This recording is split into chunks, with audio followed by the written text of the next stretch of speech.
আসসালামু আলাইকুম everyone, welcome to my daily blog. তো সবাই কেমন আছেন? আশা করি অবশ্যই ভালো। তো আজকে আমি সকাল থেকে ব্লগটা শেয়ার করতেছি, আর আজকে এইগুলো দেখেই তো বুঝতে পারছেন কি হতে পারে। তো অবশ্যই বুঝে গেছেন, ভাগ্যবশত ভিডিওটা যেহেতু প্লে করেছেন তো অবশ্যই লাস্ট পর্যন্ত ভিডিওটা দেখে পাশে থাকবেন। আজকে সকালবেলা বোয়া ভাত রান্না করছি আর ভর্তা বানাইছি, আর ভর্তা দিয়ে তো বোয়া ভাতটাই বেস্ট। আর ভর্তা বানাবো আর শিলপাটায় ভাত মেখে খাবো না তা কি হয়? ভর্তা বানানোর আগে আমি বোয়া ভাতটা চুলায় বসাই দিয়েছি, আর যেহেতু এখন ভর্তা বানানো হয়ে গেছে আর এই ফাঁকে আমার বোয়া ভাতটা হয়ে গেছে, ভর্তা বানানো শেষ হয়ে গেছে। আর এখান থেকে আরও কিছু কিছু ভর্তা নিয়ে আমি শিলপাটায় প্রথমে ভর্তাটা ভালো মতো মেখে নিলাম, আর আমি ভাত মাখতেছি আর পিছন থেকে দেখি সব প্লেয়ার এসে হাজির খাওয়ার জন্য। আমি সবসময় এরকম করি, যখনই ভর্তা ভাত মাখাই তখনই শিলপাটায় মাখাই। আর জামাই এসে বলতেছে যে আমাকে খাওয়াই দাও, মেয়েও এসে বলতেছে আমাকে খাওয়াই দাও, কিছুক্ষণ পরে এসে দেবর বলতেছে আমিও খাবো। তো কি আর করার, তো সবাই মিলে ঝিলে আমিও কিছু খেয়ে নিলাম। তারপরে এই যে গরম গরম বোয়া ভাত দিয়ে ভর্তা দিয়ে সবাই সুন্দর মতো সকালের নাস্তাটাই সেরে নিলাম। দিন ভর্তা ভাত বানাই, সেদিন কিন্তু নাস্তা বানাইতে বানাইতে অনেক লেট হয়ে যায়। তো সবাই মিলে কিন্তু খাইতে খাইতে 9টা বেজে গেছে। তারপর বাজারে গিয়েছিল আমার হাজব্যান্ড, তো আমাদের জন্য বেল পরে নিয়ে আসছে। ও সরি, বলতে ভুলে গেছি, এটা হচ্ছে শুক্রবার একটা ব্লগ। শুক্রবার যেহেতু মেয়ে বাসায় আছে, স্কুল বন্ধ, তার বাবাকে আর মেয়েকে বলছি তোমরা দুইজন এটা বাঁচতে থাকো, পরিষ্কার করে দাও।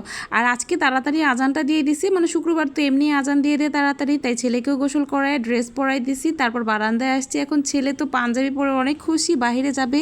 আর নামাজেরও সময় হয়ে গেছে, তো আমি বলতেছি তুমি নামাজে যাও, আমি তারপর রান্না বান্না করি। আর এই দিক দিয়ে তার বাবার সামনে তার বোন এসে দাঁড়াইছে, দেখে চুল টানা দিয়ে দেখলেন কি করলো। ছেলেটা দিন দিন বড় হচ্ছে আর পাজি হচ্ছে। তো ছেলেকে নিয়ে তার বাবা একটু বাহিরে চলে গেল, তারপর আমি দুপুরে রান্না বান্নার কাজে চলে আসছি। আজকে বাজার থেকে শাপলা আদার্স আরো অনেক তরকারি আনছিল, ওইগুলোর ভিডিও করতে পারি না। হয়তো মনে করে 3 মিনিটের একটা ভিডিও, এটা আর কি কষ্ট, কিন্তু আমাদের মতো যারা এই যে একটু একটু স্কিপ নিয়ে কন্টেন্ট তৈরি করি তারাই জানি আসলে ভিডিও বানানো, এটা রেডি করে ভয়েস ওভার করা কি পরিমাণ কষ্ট হয়।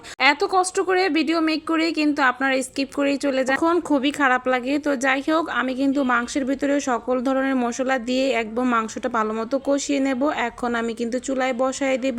তো কিছু সময় এটা ঢাইকে দেব, ঢাকানোর পরে এই যে ঝোলটা যখন ঘন হয়ে আসবে তারপর কিন্তু এটা নামিয়ে ফেলবো। আমি কাউকে রেসিপি শিখাচ্ছি না, মানে আমি যেভাবে রান্না করি সেটাই আপনাদের মাঝে শেয়ার করি। মাঝে মাঝে ভাবি এই ভিডিও করা ছেড়ে দেব আর কাজ করবই না, কিন্তু আবার এই যে আমরা এত এত ভালোবাসার কিছু বন্ধু মানুষ আছে, তাদের জন্য এই পেজের ভালোবাসাটা ছাড়তেই পারি না। আমরা পেজে যারা কাজ করি তারা দেখবেন পরিবার আত্মীয় স্বজন থেকে সাপোর্ট খুব কমই পায়, কিন্তু বাহিরের মানুষ থেকে কিন্তু বেশি পরিমাণ সাপোর্ট ভালোবাসা পাওয়া যায়, তাদের সাথে পরিচিতি হওয়া যায় এবং প্রত্যেকটা বিষয় তারা খোঁজ খবর রাখতেছে কি আসল বিষয়, তাই না?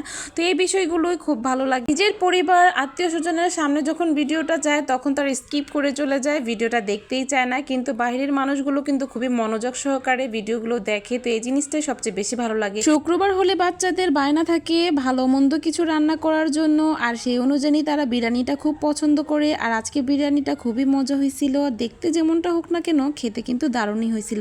তো দুপুরে খাওয়া দাওয়া শেষ করে তারপরে বাচ্চারা বিকালে আবার কি খাবে সে একটা টেনশন। দিনের বেলা সচরাচর আমার দুনো মেয়ে, এক মেয়ে কখনো ঘুমায় না, কিন্তু আজকে আবার ঘুমাইছে। তো এদিক দিয়ে হাজব্যান্ড বলতেছে আজকে বিকেলে নুডলস রান্না করো। তো কি করব, তো সে যেহেতু আবদার করছে তো নুডলসটাই রান্না করে দিলাম। আর রাতের জন্য একটা তরকারি রান্না করো, মাছ ভাজতেছিলাম। তরকারিটা কলা দিয়ে রান্না করছি, সেই ভিডিওটা আর দেখাইলাম না, তাহলে অনেক বড় হয়ে যায়। তো যাই হোক, এই যে নুডলসটাই রান্না করতেছিলাম, আমি সাথে কিন্তু আলু দিয়ে দিয়েছিলাম। আমি আজকে কিভাবে নুডলস রান্না করলাম দেখলেন?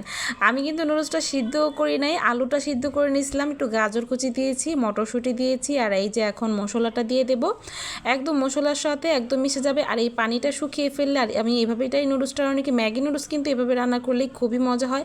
আর এক একজনের পছন্দ, এক একটা বাটি পিরিচ চামচ সবগুলোতে এক একজনকে দিয়ে দিছি। সন্ধ্যার পরে দুই মেয়েকে পড়তে বসাইছি, তার বাবাকে বাসায় রেখে আমি আবার আমার ছেলেকে নিয়ে একটু বাইর হয়েছি, কারণ সে তার বোনদেরকে পড়তেই দিতেছিল না, অনেক দুষ্টামি করতেছিল। আমি ছেলেকে নিয়ে তার ফুপ্পিদের বাড়িতে গেছি, আর ফুপ্পিদের বাড়িতে গিয়ে তো সে আর আসবেই না, খেলনা দিয়ে খেলতেছে। আর এই যে একটা ঘোড়া আছে, এটাতে দুলতি আছে।